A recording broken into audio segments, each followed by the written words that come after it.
Hey, Jake. You're home, stay home. Listen, man, just call me or text me the second that you get this message, okay? Tell you later. Okay. I can't reach Jake. I'm sure he's okay. Active shooter at Pitt Fest. We heard. The prime suspect shooter based on this series is David, the son of the mother who came faking an illness. The entire story arc and narrative surrounding him till now, with the Instagram story saying it didn't have to be this way, fits him as being the guy to do this. Code triage, emergency department now. Code triage, emergency department now. What's that mean? Has that happened before? We're locking down the hospital and setting up a command center and administration. We'll coordinate logistics, supplies, communication. How many casualties?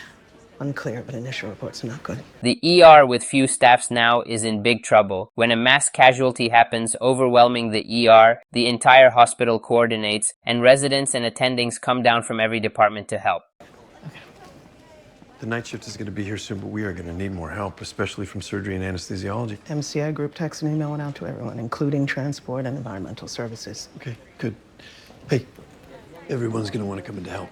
Keep enough in reserve. Tell them to come in 8 hours later to give us a break. The help should come in shifts, or else everybody's going to be exhausted after a few hours. And can you try and reach Jake? Of course. Surgery's got to call in the cavalry. We're going to need all 25 ORs. Ahead of you. 4 ORs are prepped and staffed, and we're working on getting the rest up and running. What about disaster supplies? On their way. Every patient in the ER needs to go up, beds or no beds. They'll get better care in an upstairs hallway than ignored down here. Agreed. There's a whole wing that's empty on the 8th floor. I don't know if that's... But no nurses to staff it. No comment on that one. Chronic problems of the hospital, less staffs, and less beds. Waiting room and triage can go to family medicine urgent care, and we should turn off the TVs. We don't need to cause any extra panic. Will do. The news about increasing number of casualties would definitely cause panic to the already distressed patients and their family members. And the news gets worse and worse over time. The cafeteria will handle the family members and survivors. What else do you need? Prayers wouldn't hurt. Amen to that. Keep the press out of here. Gladly. Call me directly if you need anything else. Okay, will do. Thank you. Hey, what's going on? Mass casualty at Pitt Fest. How many victims? We don't know. Expect the worst. Did the police find David? As said before, this is a reasonable suspicion to have. Given the rising trend of mass shooting, any suspect that could end up doing it in future should be informed to concerned authorities as soon as possible. I think there was a significant delay in Dr. Robbie reporting David to the police, caring too much about his future to the point the resident had to inform the police. If this is true, the guilt and regret for Dr. Robbie later on is going to be overwhelming. Okay, everybody listen up. There is an active shooter at Pitt Fest.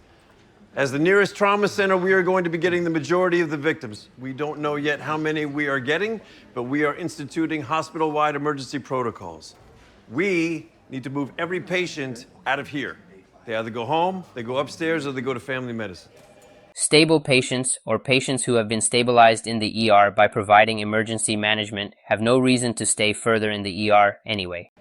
Call your loved ones now if you need to. I can guarantee you cell service will soon be overwhelmed.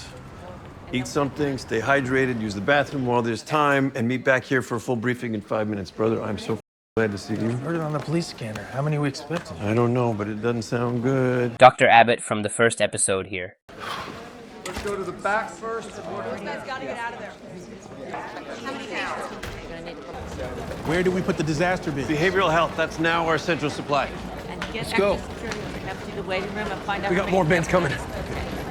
Disaster bins are pre-packed, labeled containers stored in the emergency department, ready to be deployed during a mass casualty incident. They provide immediate access to essential supplies, and the supplies are standardized so that any trained staff can quickly find what's needed. Things in a disaster bin would include triage tags, color-coded, red, yellow, green, black, airway kits, IV access supplies, tourniquets, pressure dressings, hemostatic agents, splints and cervical collars, PPE like gloves, masks, goggles, portable vital signs monitors, and so on. Okay. Right side, left side.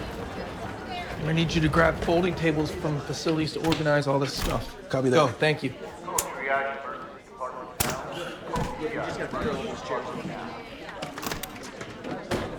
Blood bank, call 711. Blood bank, call 711. Anything in the elevator. Get him moved out of there now. Thank you for your cooperation and understanding as we prepare for a mass casualty event. An active shooter situation is different from a natural disaster mass casualty incident because a natural disaster strikes once and subsides. Here, there's an ongoing threat and the casualties increase over time until the shooter is eliminated. Your medical records will be available to urgent care and family medicine. They know you're coming. Okay, please make sure to take all your personal belongings with you. They'll all be followed up on an OPD setting in family medicine, I guess. This is stupid. Sorry for any inconvenience, sir, but this is an emergency. This is an emergency room. It's stupid. A lot of violence, verbal and physical assault to medical staff is due to the patients not even trying to understand what it is that we do. We don't expect every patient to understand us. An unfortunate situation like a mass casualty should require support and cooperation from everybody, every other stable patient in the ER. Olsen, get back here as soon as the waiting room is clear. Copy that. Telemetry. Telemetry refers to the wireless monitoring of a patient's vital signs, primarily focusing on cardiac activity, using a portable device. This allows continuous observation of the patient's heart rhythm, or ECG, and other vital signs like pulse, respiratory rate, and saturation, while they are mobile and not confined to a bedside monitor. OBGYN, CCU, ICU, ortho. MCI protocols. Make sure you bring all these gurneys and wheelchairs back. They're going to the ambulance bay. We need as many as we can get our hands on. A mass casualty incident is any event where demand for medical resources exceeds immediate capacity, like in cases of multi-victim trauma, explosions, active shooter, bus crash, or chemical release. MCI protocol is a formal, pre-written document issued by the hospital that incorporates exactly what steps to take during a mass casualty incident. It covers activation triggers, triage process like start, salt and jump start, treatment zones, communications, and demobilization of resources. Here, we, as physicians, are aiming to save as many lives as possible, rapidly identify who needs immediate life-saving care, use limited resources where they will have the greatest benefit, and maintain safety for responders and patients. What's next, Cap? Pharmacy needs to come down, open PDS. They also need to bring up all the narcotics, paralytics, and sedatives that they can. PDS, or Pharmacy Disaster Supply, is essentially a locked emergency cache of medications and medical supplies kept for mass casualty incidents or other disaster scenarios. It holds large quantities of critical drugs for emergency use when normal supply is overwhelmed, for example, antidotes, sedatives, paralytics, pain control, IV fluids, and certain antibiotics. This has to be in access to fetch all kinds of drugs in these scenarios quickly and without the usual hassle. Consider it done. Jake? Not yet, but you know teenagers will keep trying. Okay, maybe try his mom, Janie. She's in my phone. Tell her what's going on. And try Collins.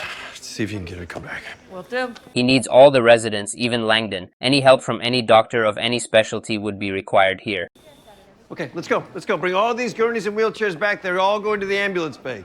We're going to be putting 4 gurneys in each of these trauma rooms, so make sure you stock both rooms to handle the additional patients. Not a problem. And let's room all these wows, ultrasounds out of here. We're not going to have time or space for anything but gurneys. Okay. In MCI triage, we clear non-essential equipments from hallways and trauma bays. This includes repositioning critical devices to corners and walls to keep pathways open and line up gurneys for rapid triage and treatment. WOWs mean workstations on wheels, the computer carts used by nurses and doctors for charting and orders. WOWs and ultrasounds are for detailed diagnostics. In mass casualty, that's not as important as moving patients through fast triage, stabilization, and then only to definitive care areas where detailed diagnosis can be made. The ER needs every inch of floor space for patient stretchers or gurneys for providing them basic life-saving care, not detailed diagnosis, which comes later.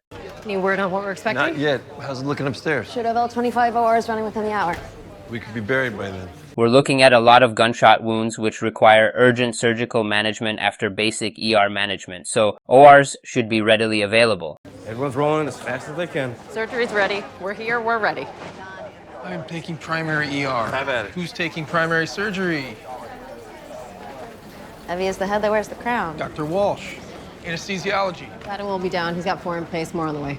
Meaning at least 4 surgeries in the ORs are still ongoing. Okay, this is yours. Thank you. What you got in there? A couple of cat tourniquets, hemostatic dressings, LMAs. LMA, or laryngeal mask airway, which is a supraglottic device used to secure the airway for ventilation when we can't intubate the patient or intubation isn't readily available or possible. We've seen LMAs being used in the previous breakdowns of the first few episodes of this series. Oh yeah, that's Butterfly ultrasound works off of... Butterfly IQ is an ultra-portable ultrasound probe that connects to a smartphone or tablet. Butterfly ultrasound is simply probe in your hand with app on your phone. There's no cart, no power cord, or no docking station required, and it can literally fit in a pocket. It has the same imaging capability for fast ultrasound exams for checking internal bleeds in the chest and abdomen. Also, there's instant data sharing since image files can be uploaded and shown right from the phone. Cell phone. Ooh, that's cool. Yeah. We're gonna send all the unstable chest and belly straight up to the OR. Okay, everybody, listen up. This is how it's going to work. Our ambulance bay is now our triage. EMS will be overwhelmed. Most will probably arrive by car, several victims per vehicle. For all you newbies that don't know, Dr. Shen is our night shift attending. John, I'm gonna put you on point triage. Cool. Triage will decide who goes where depending on their injury. Point triage means doing a quick triage right at the patient's location, that is at the point of contact, at the ER entrance, or at arrival point, to decide their immediate priority before moving them anywhere. Here, we use simple, quick assessment tools like START or simple triage and rapid treatment, or Jumpstart for kids. Here, the paramedics bring patients to the ambulance bay, and the triage physician does point triage right there, tags them with color-coded tags like red, yellow, green, and black according to the severity of injury and benefit of immediate treatment. Then the physician sends them directly to the correct treatment zone without clogging the entrance. Every department will have a designated primary who will oversee their staff. If you need someone, look for the vest. We're all gonna have walkies. We can get you whatever you need. No patient goes into a room unless it's a trauma bay, and they will have 4 patients each. We need to keep everybody out in the open so we can keep an eye on everything, okay? Triage is gonna assess and assign every patient to a specific zone with the colored slap band. Patients are tagged with color codes to show priority for care. Red means immediate and includes life-threatening injuries that can be saved with rapid intervention. Examples include severe bleeding, airway obstruction, shock with rapid pulse and low BP, or severe breathing difficulty. These patients are the first to receive treatment. Yellow means delayed and includes serious but not immediately life-threatening injuries which can wait without major risk. Examples include stable abdominal wounds without shock, fractures without severe bleeding, and burns without airway compromise. These patients are the second to receive treatment. Green means minimal or walking wounded and includes minor injuries of patients who can walk and self-care. Examples include small lacerations, minor fractures, and sprains. These patients are the third on priority of care, and these patients can help other patients. Black means expectant or deceased and includes dead or injuries so severe that survival is unlikely with available resources. Examples include massive head trauma with no breathing despite airway attempts or cardiac arrest. Usually they receive no resuscitation in MCI. Patient who comes in with a red slap band goes to the red zone, which is the trauma rooms with overflow out here. These are the most critical patients who will die without immediate attention. Samira, where are you? You are here with Dr. Abbott and me. Jack's gonna run traffic. We have 5 minutes to try and stabilize the reds. After that, it's OR, ICU, or morgue. The south and central common area over there will be the pink zone. It's not a standard triage color. There are 4 standard triage colors. Simply put together, red means resuscitate now, yellow means you can wait, green means go, help others, or go home, black means bye for now. Let's see what pink is. It's for patients who will die in under an hour without treatment. McKay and Javadi, you were over there with help from incoming night shift and surgical staff. Yellow zone is the north corridor. Those are going to be mostly extremity wounds. Good vitals, talking. Mel, you're going to run point there with Santos and Whitaker. What if there's a pulseless extremity?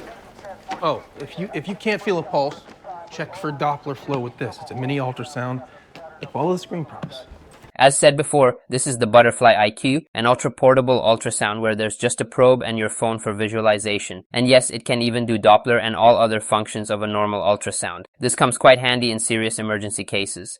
But a yellow can change to a red if they go south. You got to stay on top of them, even if they seem stable. Okay, yeah. You got this, Dr. King. Green, minor laxant sprains, they go to family medicine. Black and white bands are DOA, imminent death. Death on arrival, or brought dead, are patients whose injuries are so severe and grave that they are not expected to survive even if resuscitation is done, given the available time and resources. So those life-saving resources would rather be directed to those patients who would immediately benefit, that is the red and yellow patients. If the patient is still alive but deemed expectant, we provide comfort care or palliative measures like pain relief, but we move them out of main flow areas. So critical resources like ventilators, blood, and staff go to higher survival patients. If confirmed dead, we cover the body, tag, and move to temporary morgue area. Peds is now our morgue. Let's hope we don't get too many of these. We're a MASH unit now. MASH means Mobile Army Surgical Hospital, used in military combat zones. Here, it means normal operations are suspended and we're now functioning like a field hospital in a war zone. The focus is on rapid triage, life-saving stabilization, and moving patients quickly rather than charting, full diagnostic workups, or long-term care like usual. And we work with limited space, limited resources, and high patient volume, prioritizing only what keeps people alive and nothing more. There's no charting, no electronic medical records, no board. How do we document treatment? Oh, you'll all get Sharpies, and every patient has a wrist chart to document treatment and procedures. You run out of room, right on the patient's forehead. Really? We have to somehow document the treatment course of patients because we will forget what we prescribe for sure once we see many more patients in a high tension, more patient volume mass casualty setting, and that could be disastrous. So there has to be some way or form to keep track of what we gave to the patient so that the basic diagnosis and treatment is known and the dose titration becomes easier later.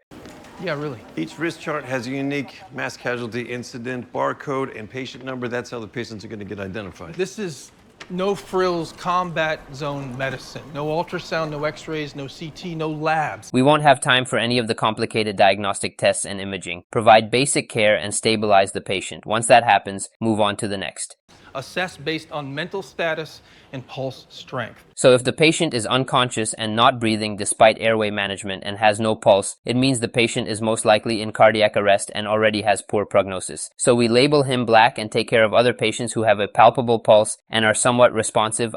Every critical patient gets an IO, intubation, a unit of blood, and chest tube if needed. IO means intraosseous access. This involves inserting a specialized needle through the bony cortex into the bone marrow. We can administer fluids, medications including life-saving drugs and blood products when there's no time for peripheral IV access in a severely wounded patient. Intubation and chest tubes can come handy here since the gunshot wound in the chest would cause a hemo or pneumothorax which would require drainage via chest tube, and the patient needs to be intubated to secure the airway if he has respiratory failure with low saturation. Everything you need, blood, drugs, bandages, everything will be in the behavioral health rooms. That's our supply depot.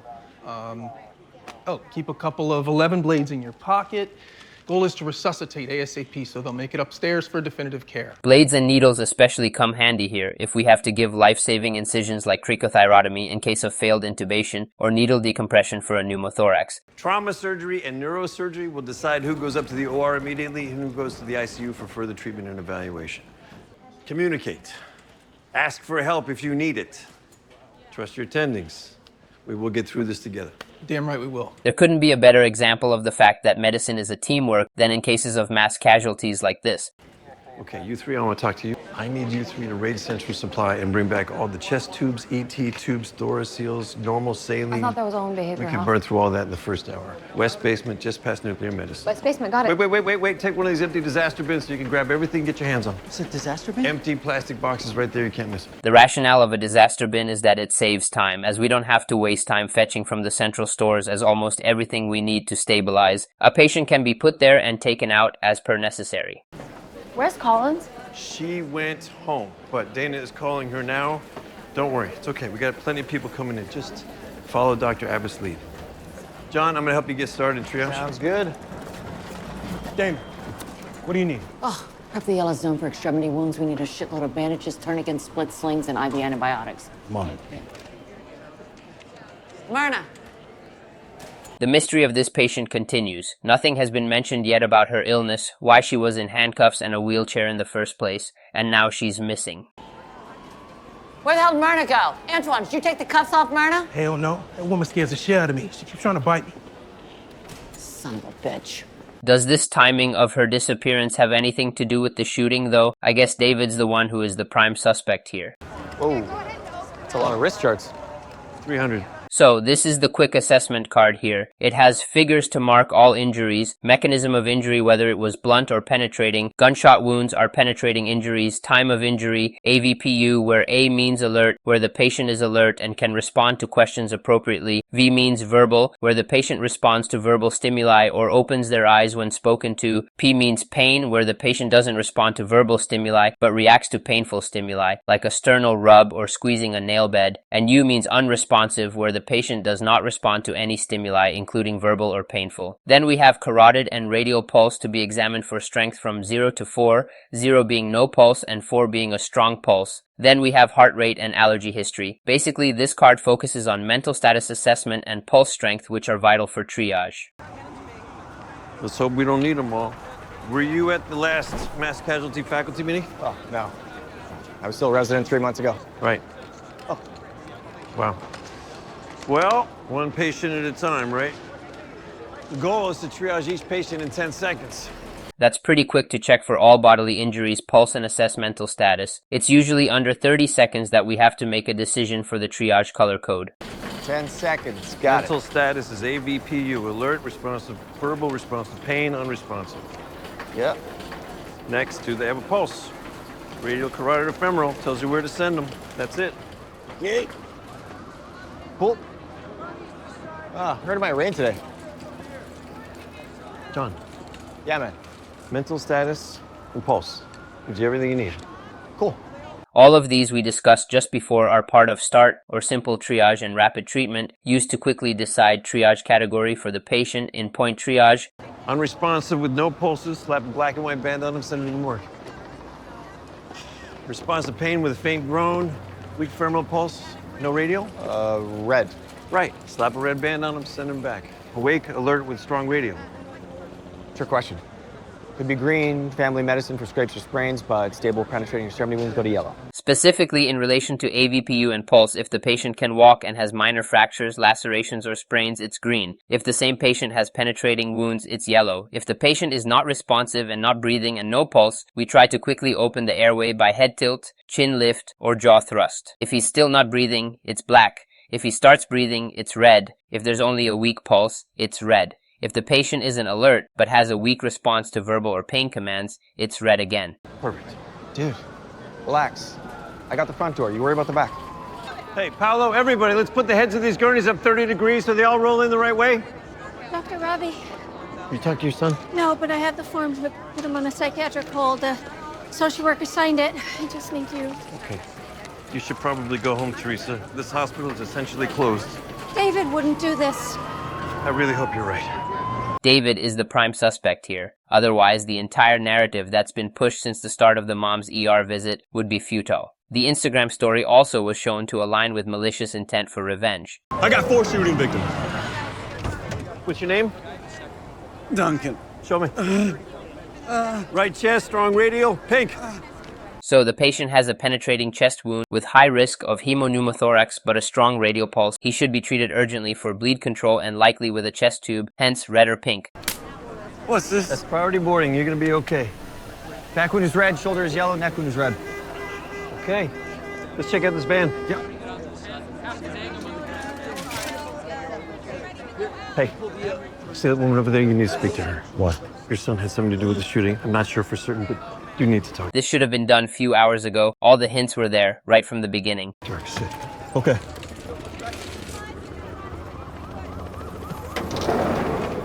What's your name? I'm Sylvia. This is my son, Omar. Omar, can you open your eyes for me? He's deaf. Gurney! Sir, can you hear me? Black and white, peds. The patient here isn't responsive to verbal commands or pain, not apparently breathing and with no pulse, hence black and white, because even if he is resuscitated, his prognosis is poor. So priority goes to patients whose lives can drastically improve with resuscitation. Red zone. You need to let go now. Oh, I want to stay with my son. 3. Majority are chest injuries so far. The surgical OR is also going to be overwhelmed. You will be very close by, I promise. What happened to your leg? I got hit by a car when we were wheeling. The patient is awake and alert, but the leg could have major fractures or dislocations. So yellow is right. Okay, we'll see you inside too.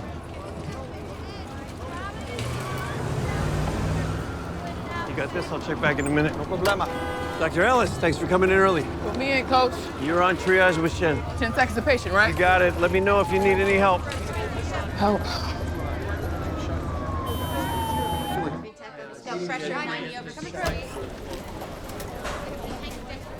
A case of neck GSW with bleeding from the major vessels, carotids, and jugular. The patient is critical, he has been intubated, and direct pressure is applied over the neck to stop bleeding. I'm in. Bag her. Oneg's pouring in. Stronger pulse. I'll take her up. Dr. Mohan. A chest tube is placed in for the GSW in the chest to drain the hemothorax. And that kid came in with his mom. She says he's deaf. Ready to go with the Oneg. Wait, stop. O positive for males over 13, women over 55. O neg for everybody else. In mass casualty incident like this one, we don't have time for cross-matching, so we need to start transfusion immediately to replenish the continuous hemorrhage that's occurring. So we give uncross-matched universal donor blood. The universal donor blood group is O negative because it has no antigens, meaning no A, B, or Rh. But it is extremely limited in supply because it's rare. If you gave everyone O negative, you'd run out very fast in a mass shooting. O positive blood is far more common and available than O negative, doesn't have A or B antigen, but it still has the Rh or D antigen. If you give Rh positive blood to someone who is Rh negative, their immune system can become sensitized, which means they'll make anti-D antibodies. In most adults above 13, this is only a long-term concern. But in females of childbearing age, which is roughly puberty to menopause, Rh sensitization does matter. She could develop antibodies against Rh factor. And in a future pregnancy with an Rh positive fetus, those antibodies could attack the baby's red blood cells and cause hemolytic disease of the newborn. Also, children under 13 are usually not given O positive because they may still have decades ahead in which Rh sensitization could matter, especially if the child is female or their Rh status is unknown. Hence, in emergencies where we don't have enough O negative, O positive is roughly safe for males over 13 and postmenopausal females over 55. O negative is reserved for only children under 13 and women of childbearing age to prevent Rh sensitization and its complications in future. Hook me up. It's really pouring out. Squeezing 2 units, 1,500 out, buys him a trip to the OR. If a chest tube drains 1,500 milliliters of blood immediately when placed in a patient with a hemothorax, that's a surgical emergency. The patient goes straight to the operating room for thoracotomy. 1,500 milliliters is the cutoff because it suggests massive hemothorax, usually from major vessel injury like intercostal arteries or pulmonary vessels. The ongoing bleeding is going to continue and can't be controlled with just a chest tube and observation. We'd need surgical exploration to stop the source of bleeding. Other indications for surgery would be persistent bleeding more than 200 to 250 milliliters per hour for more than 3 hours, or if there are still signs of ongoing shock despite resuscitation and chest tube. If he stabilizes, surgical ICU instead. I'm gonna see who needs help. IO's in, go with O-pos. Here, O positive blood is used. As we pointed out before, IO means intraosseous access. Here we insert a specialized IO needle through the skin, through the bony cortex into the bone marrow cavity using a drill. A pop is felt as the needle enters the medullary space. The stylet is then removed and a Luer lock connector is attached. The site is flushed with saline to confirm placement, and now we can administer fluids, medications including life-saving drugs, and blood products like the O positive blood here when peripheral IV access consumes a lot of time to open or is simply not feasible. When there's no time, bone marrow infusion is as good as an IV. Robbie, stabilize for the flip.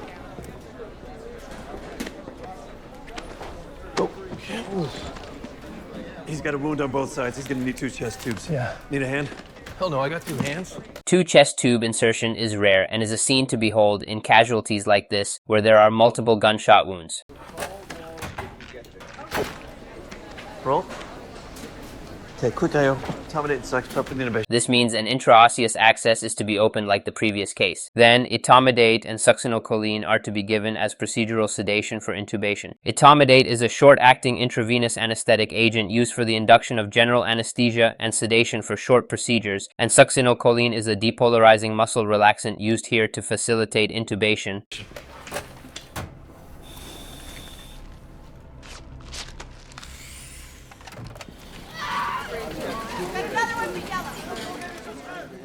Document the tourniquet time, mark the arm, mark the chart. Let it down briefly once an hour. There is bleeding from the lower arm and a tourniquet is applied proximal to the bleeding site. Tourniquet time should always be documented so that we know how long it's been on. Ideally, the total tourniquet time should be kept under 2 hours to minimize ischemic injury to the limb due to the collapsed blood vessels due to the tourniquet itself. It can be loosened briefly after 1 hour to allow reperfusion if bleeding can be controlled during that break of 1 to 2 minutes to reduce ischemia and nerve damage by allowing some blood flow for a few minutes. This is done under direct observation with readiness to retighten immediately if bleeding resumes heavily. Okay, 4 of morphine, repeat if needed. Mel, this is Sylvia. Hi, Sylvia, I'm Dr. King. They're using the butterfly ultrasound probe here to assess the lower limb. Doppler mode is used here to assess blood flow in the arteries and veins, particularly the dorsalis pedis artery. Oh, looks like closed tib fractures. Closed tibia and fibula fracture means both the tibia and fibula are broken, but the skin overlying the fracture is intact, with no open wound communicating with the fracture site, and hence lower infection risk compared to open fractures. Strong pedal pulses, great flow with the butterfly. Right. Okay, The distal vascular status is normal here. I got separated from my son, Omar. He got shot in the chest. Okay, I'll let you know as soon as I find out anything.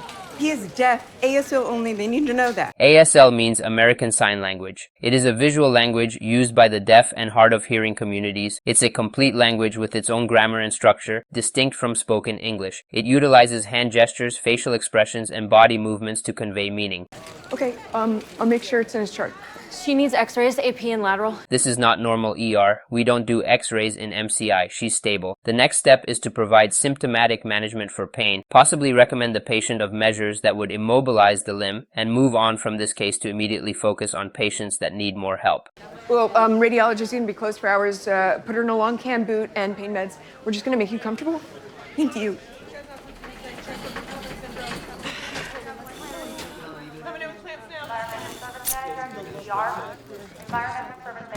Okay, pressure dressing on this. Okay.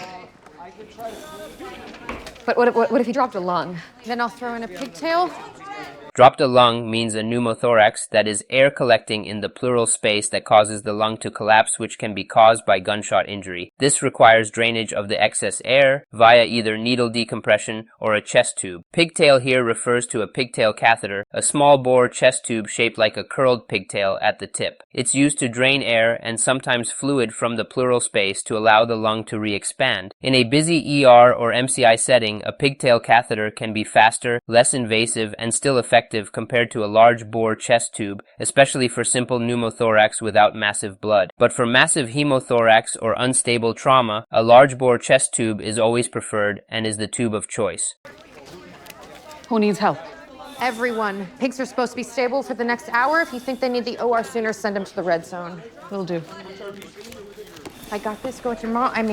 Dr. Shamsi. So the pressure dressing has been applied here proximal to the wound to stop the bleeding distally. How we doing in here? So far, so good.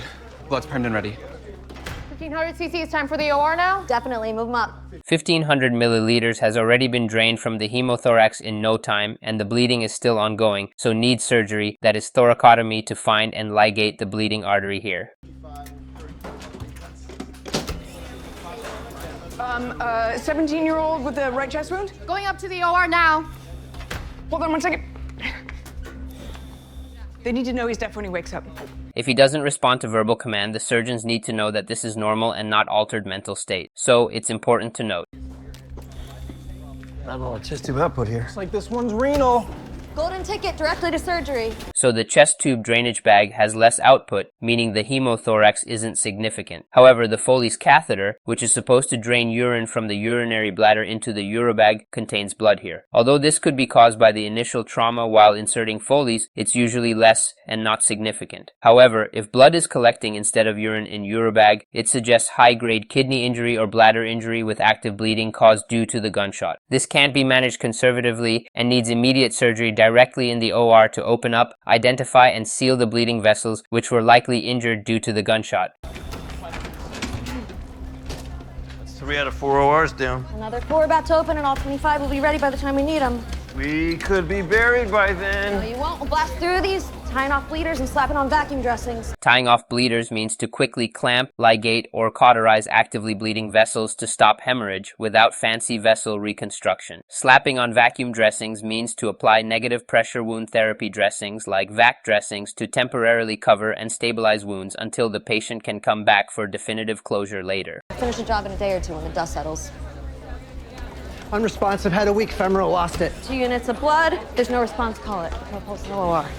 If there's no pulse and no response and the patient isn't breathing despite the airway being opened, it's black, meaning the resuscitation isn't likely going to bring her back, and no further definitive management like surgery would be worth the time and resources. So, we shall stop the resuscitation and move on to the next patient. Gunshot to the head. Through and through. Yeah, but you still got a strong pulse. This one can make it because the intracranial bleed can decompress through the bullet holes. So usually when an intracranial bleed occurs due to blunt trauma, it has nowhere to go since skull is a confined space. So this increasing bleed would compress on the adjacent brain tissue and also increase intracranial pressure, which could lead to brain squeezing through openings in the skull, which we call herniation. Brainstem herniation can shut down the cardiorespiratory centers and lead to arrest and death. Since the prognosis is poor, we don't go for neurosurgery because by the time they land in the operating table, irreversible brain damage could have already occurred and surgery would likely not help, so we tag the patient with black and not resuscitate. However, with through and through penetrating trauma, like a gunshot wound, there are 2 bullet holes. There's a chance that the intracranial bleeding can ooze out of these holes on both sides and somehow decompress. Since the increased intracranial pressure could be released this way and irreversible damage could be somewhat delayed for a short time till the trip to OR, the patient would likely benefit from the surgery. So we resuscitate the patient and refer them to neurosurgery for fixation of the intracranial bleed. Walsh, neurosurgery in-house? Yes, send him to the neurocrit ICU. The triage from there. Okay, you guys good in here? You got this? Bring me a few more before I get bored. Nobody says that in real life, especially in situations like this, unless you are an absolute workaholic and enjoy keeping up with the pace. Even then, it'll wear on you once few hours pass and you're physically and mentally exhausted.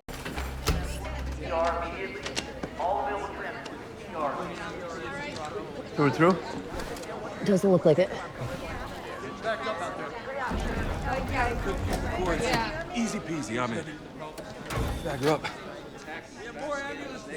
End-tidal CO2 looking good. 20 French on a cal. They've intubated the patient. End-tidal CO2, as also discussed many times in previous episode breakdowns, is used to confirm correct placement of the endotracheal tube in the trachea. EtCO2 is the concentration of carbon dioxide measured at the end of an exhaled breath. If the tube is in the trachea and not the esophagus, the exhaled gas will contain CO2 from the lungs, hence the color will change from purple to yellow, indicating that the tube is in the right place. What the are you doing? I'm saving lives. You should not be here. None of these people should be here. I really thought we saw the last of Langdon in episode 10. Glad he's back. They also need Collins. Larry! Head wounds don't go to yellow. Wait, what? Triage says yellow. Head wound due to the gunshot is either red, or if there's no pulse and no breathing or no responsiveness despite opening the airways, it's black. Hold on. Go. I've got this. Trust me. Oh, we're a little late for that.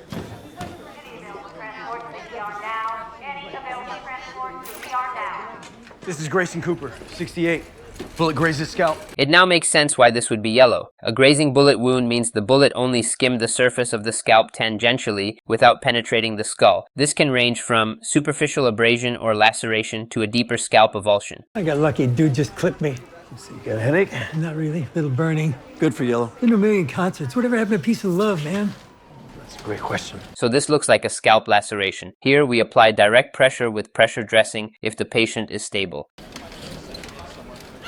Should be numb. Israeli bandage starts with hemostatic gauze, then turns into a pressure dressing. Israeli bandage, also called combat dressing, contains a gauze pad that is either impregnated with or layered over a hemostatic agent like kaolin or chitosan to help blood clot. The bandage also has an integrated pressure bar or clip. As we wrap it, the gauze pad presses firmly on the wound, controlling bleeding even from major vessels. Is that arterial? No, but it's bleeding pretty briskly. Okay, change it to a tourniquet only if it soaks through.